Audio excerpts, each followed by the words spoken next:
তারা জুন পর্যন্ত মেনেই নিবে বলে আমার ধারণা। কিন্তু সেইটা যাতে জুনের বাইরে যাতে চলে না যেতে পারে সেই কারণে রাজনীতিকরা যা করেন রাজনৈতিক কৌশল হিসাবে তারা তো চাপ জারি রাখবেন। আমার ধারণা বিএনপিকে কিছু আন্দোলন সংগ্রামের পথেও যেতে হবে এবং তারা ওই রকম পর্যায়ে তারা আছেন।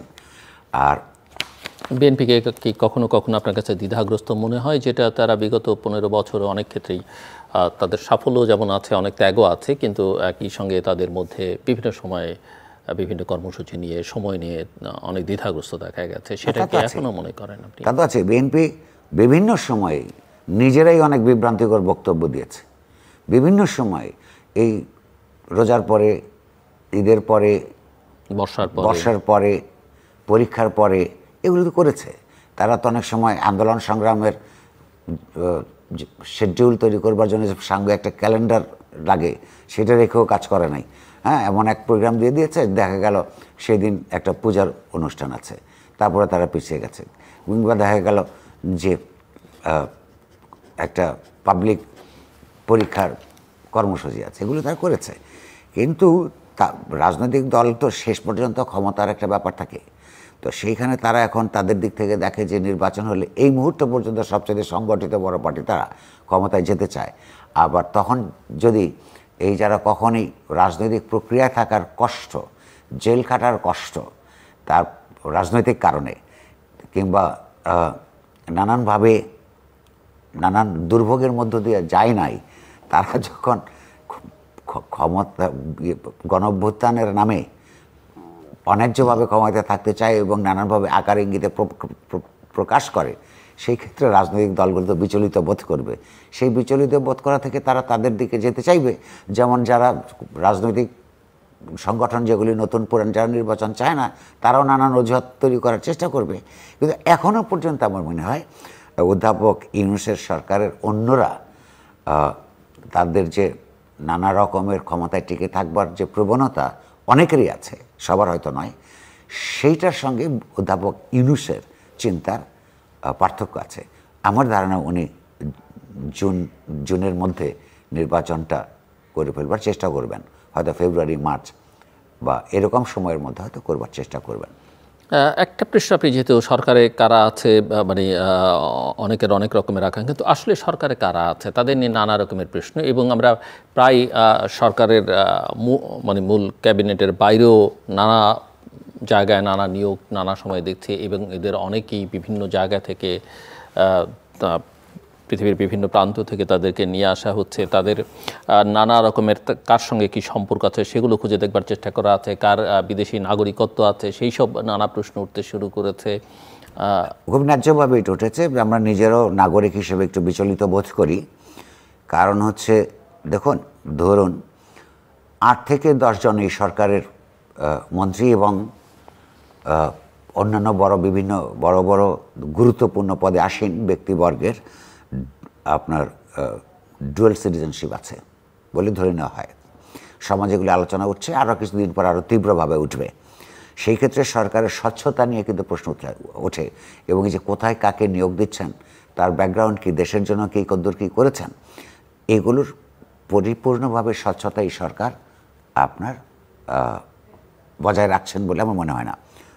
আমি আর একটু পরিষ্কার করে বলি, যেমন ধরুন সাম্প্রতিককালে হুট করে আমরা দেখলাম একজন জাতীয় উপদেষ্টা, ন্যাশনাল সিকিউরিটি অ্যাডভাইজার, জাতীয় নিরাপত্তা বিষয়ক অ্যাডভাইজার তৈরি করে হলেন।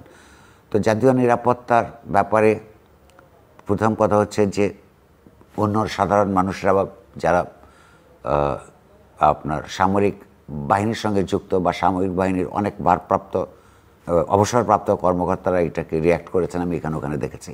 আবার উল্টাটাও অনেকে বলেছেন। একটা জাতীয় নিরাপত্তা বলতে আমি মনে করি না শুধু মিলিটারি নিরাপত্তাই বোঝায়, সামরিক নিরাপত্তাই বোঝায়। ফলে জাতীয় নিরাপত্তার জন্য যে কমিটি থাকে তার প্রধান কিংবা তার সদস্যরা সবাই আপনার সামরিক বাহিনী থেকে আসতে হবে এমন কোনো কথা নেই। জাতীয় নিরাপত্তা বলতে আজকের দুনিয়ায় খাদ্য নিরাপত্তা বোঝায়, স্বাস্থ্য নিরাপত্তা বোঝায়, সফটওয়্যার যে সমস্ত হার্ডওয়্যার সিকিউরিটি না এবং সফটওয়্যার সিকিউরিটি বলতে যা বোঝায়, তো এগুলি বোঝায় একজন সিভিলিয়ান এখানে হতে পারে। আচ্ছা, অনেক দেশে আছে আবার অনেক দেশে নাই, কিন্তু সেখানে সামরিক কর্মকর্তাদের রাখা অত্যন্ত গুরুত্বপূর্ণ। কারণ এন্ড অফ দি ডে আপনার টেরিটোরিয়াল সভরেন্টি রক্ষা করার জন্য শেষ পর্যন্ত সামরিক বাহিনীর উপর ভর করা ছাড়া একটা জনগোষ্ঠীর কোনো পথ থাকে না। কিন্তু প্রশ্নটা হচ্ছে, যাকে আমরা করলাম উনি কি এই দেশের পুরোপুরি নাগরিক, নাকি তার কোনো দ্বৈত নাগরিকত্ব আছে, তিনি অন্য কোনো দেশের নাগরিক আছেন কি না, এগুলি নিয়ে প্রশ্ন উঠেছে। কিন্তু তারা এখনও পর্যন্ত জবাব দিচ্ছেন না, বা যদি কেউ বলে থাকেন যে কোথায় প্রশ্ন উঠেছে, আমরা এই প্রশ্নটা তুললাম। নেশন স্টেট যতক্ষণ আছে, ধরেন আপনি যদি আমাকে বলেন আমি সেই অর্থে ন্যাশনালিস্ট না, কারণ ন্যাশনালিজমের খুব যে একটা জরুরি প্রয়োজন থাকে যখন আপনি সাম্রাজ্যবাদের বিরুদ্ধে স্বাধীনতার সংগ্রাম করেন, কিংবা ধরুন উপনিবেশবাদের বিরুদ্ধে সেলফ ডিটারমিনেশনের জন্য সংগ্রাম করেন, তখন ন্যাশনালিজম অত্যন্ত গুরুত্বপূর্ণ।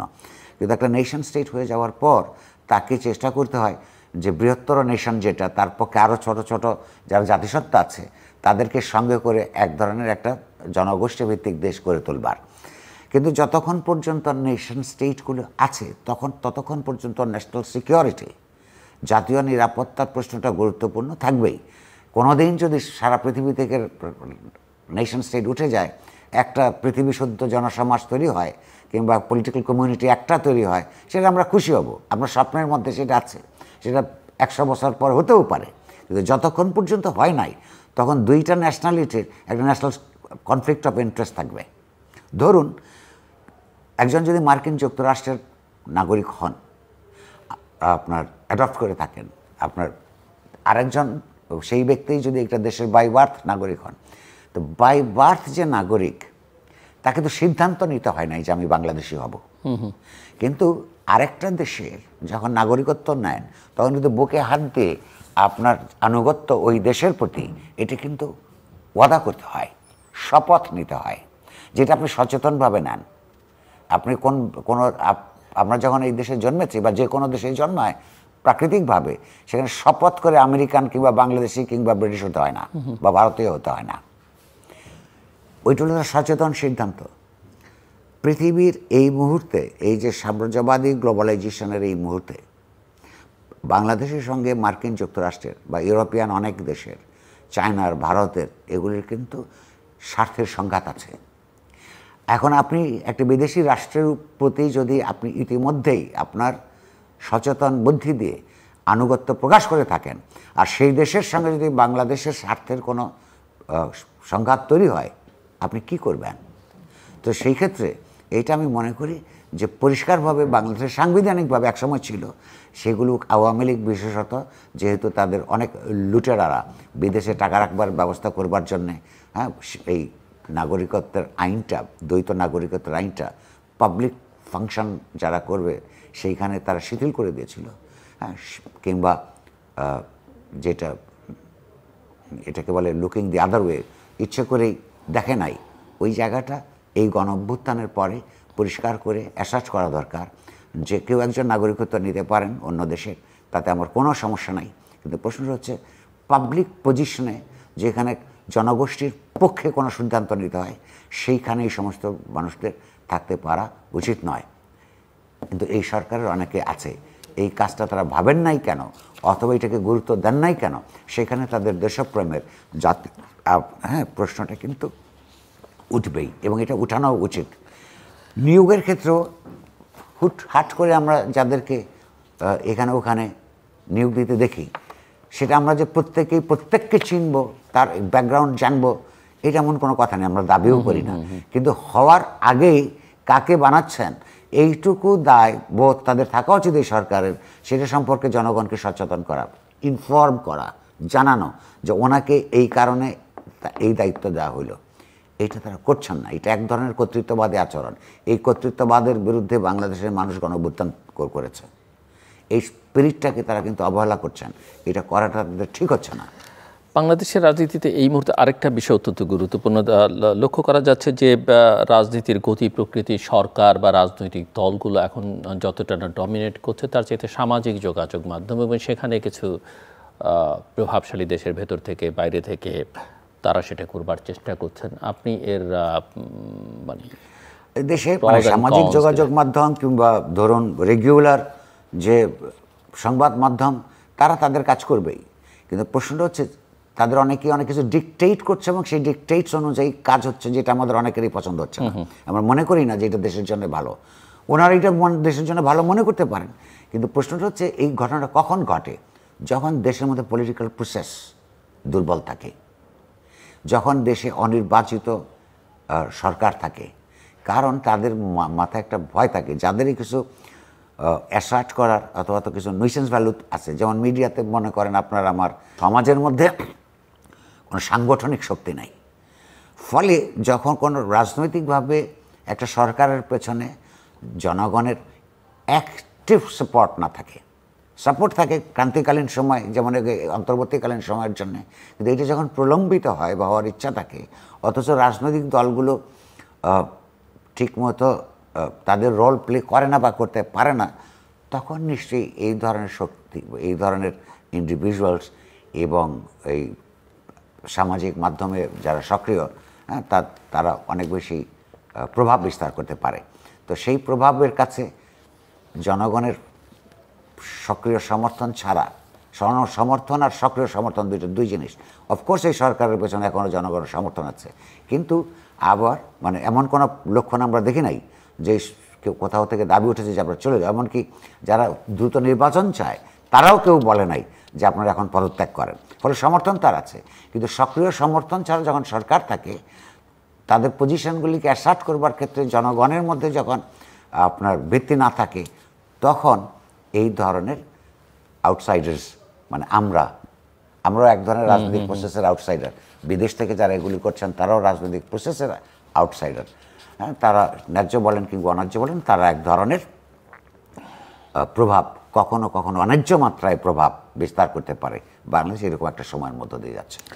দেশে সম্প্রতি একটি ইনভেস্টমেন্ট সামিট হয়েছে, সেটি নিয়ে এক ধরনের প্রবণতা যেটি আমরা লক্ষ্য করছি যে বিগত সরকারের সময়, আওয়ামী লীগ সরকারের সময় অনেক কিছুকে ফুলিয়ে ফাঁপিয়ে দেখানো হতো, তারা একটা কাজ করতেন যেগুলো আপনি লুটপাট যেটা ব্যবহার করেছেন লুটপাটের অংশ হিসেবে করতেন। এই সরকার সেটা করছে, আমরা সেটা বলছি না, কিন্তু অনেক কিছুকে তারা বলছেন যে অর্জন অনেক বড়, আবার সেগুলোর অনেকে সমালোচনা করছেন যে এগুলোকে ঠিক ওই পুরনো স্টাইলেই বা আগের সরকারের মতোই ফুলিয়ে ফাঁপে দেখা হচ্ছে। তো আপনি এই সামিট থেকে অর্জন কি মনে করেন? এবং একই সঙ্গে প্রশ্ন যে যখন সামিট চলছে তখন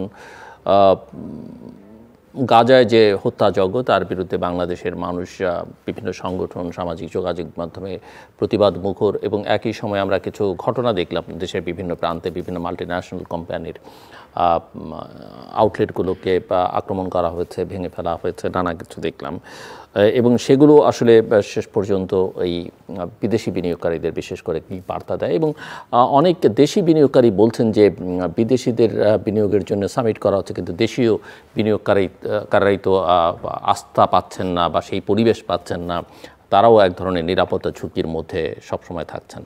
আপনি কি মনে করেন? এই সামিটটা দেখতে খুব ইমপ্রেসিভ ছিল। এটা যা উন্নত দেশগুলোর, ওখানে যারা থাকে উন্নত দেশগুলোর যে কোনো একটা কোম্পানির সেকেন্ড গ্রেড কর্মকর্তারা খুব স্মার্টলি তাদের চিন্তা সেল করার জন্য এগুলো করে থাকে। আপনাকে আমরা তথ্য দেই, এই যে এই সামিটটার যে কাগজপত্র এবং এগুলো সব তৈরি করেছে 3-4টা BBA পড়ার ছেলে, খুব স্মার্ট ছেলে, প্রজেকশন খুব সুন্দর সুন্দর কথা বলে এগুলি সেল করা আর কি, এই প্রোডাক্ট সেল করার মতন, আইডিয়া সেল করা, এটা ভালো, এই যোগ্যতা থাকা দরকার আছে। কিন্তু এটা যদি ইনভেস্টমেন্ট কতদূর হবে সেইটা বুঝবার জন্য যে কোনো মানুষের, চিন্তাশীল মানুষের অর্থনীতি সম্পর্কে ধারণা আছে, তারা জানে। আপনি যে ইতিমধ্যে দু একটা বলেছেন, একটা দেশের আভ্যন্তরীণ কিংবা বৈদেশিক বিনিয়োগ হবে কিনা তার জন্যে কতগুলো খুব গুরুত্বপূর্ণ উপাদানের মধ্যে একটা হচ্ছে ওই দেশের আইন শৃঙ্খলা পরিস্থিতি কেমন, ওই দেশের রাজনৈতিক স্থিতিশীলতা কতদূর আছে, ওই দেশে আপনার বিনিয়োগের প্রশ্নে বিউরোক্রেটিক বা আমলাতান্ত্রিক জটিলতা কতদূর আছে বা নাই, এইসব বিষয়ের উপর নির্ভর করে, আরও অনেক ফ্যাক্টরস আছে।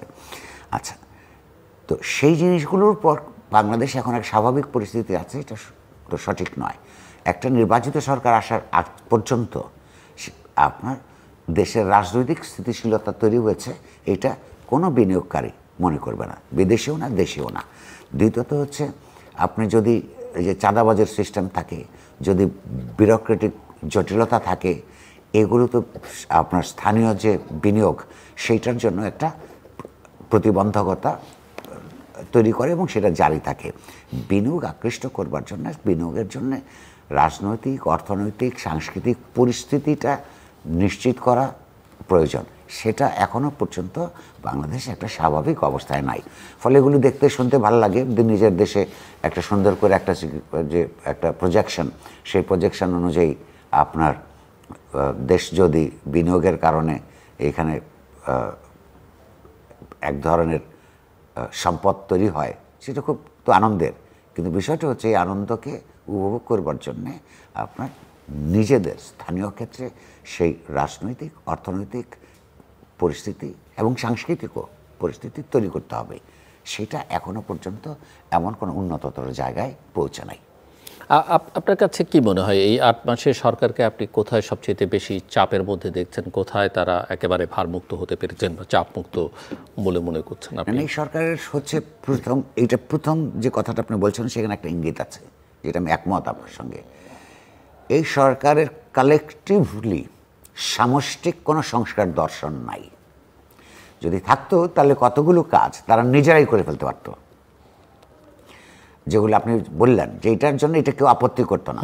কিন্তু তাদের তো কোনো সামষ্টিক সংস্কার দর্শন নাই, কারণ সংস্কারটা তো একটা আসলে রাজনৈতিক দৃষ্টিভঙ্গি। এদের অধিকাংশই রাষ্ট্রের সংস্কার বা রাষ্ট্র কীভাবে চলতে হয় এবং কীভাবে চলা উচিত এই সম্পর্কে যে রাজনৈতিক প্রক্রিয়া বা বুদ্ধিবৃত্তিক প্রক্রিয়ার মধ্য দিয়ে অগ্রসর হলে বোঝা যায়, সেটা অধিকাংশেরই নেই। 1। 2 নম্বর হচ্ছে তার কোনো রাজনৈতিক সামষ্টিক রাজনৈতিক দৃষ্টিভঙ্গিও নাই। কারণ হচ্ছে তারা বিভিন্ন রাজনৈতিক প্রবণতা থেকে এসছেন। এইটা তারা জেল করবার জন্য নিজেরা কদ্দুর সিটিং করেছেন সেটা আমরা জানি না, কিন্তু যদ্দূর খবর রাখি সাংবাদিক হিসেবে তেমন কোনো আলাপ আলোচনা যে আমরা একটা সামষ্টিক কাজ করতে হবে, আমাদের একটা দর্শন তৈরি করতে হবে, সেটা তারা করেন নাই। তারা গেছেনই একটু পপুলার পদ্ধতিতে বা পপুলিস্ট বলবো আমরা। সেটা হচ্ছে যে সবার সঙ্গে আলাপ করে, সবার সঙ্গে আলাপ করার কতগুলি মৌলিক বিষয়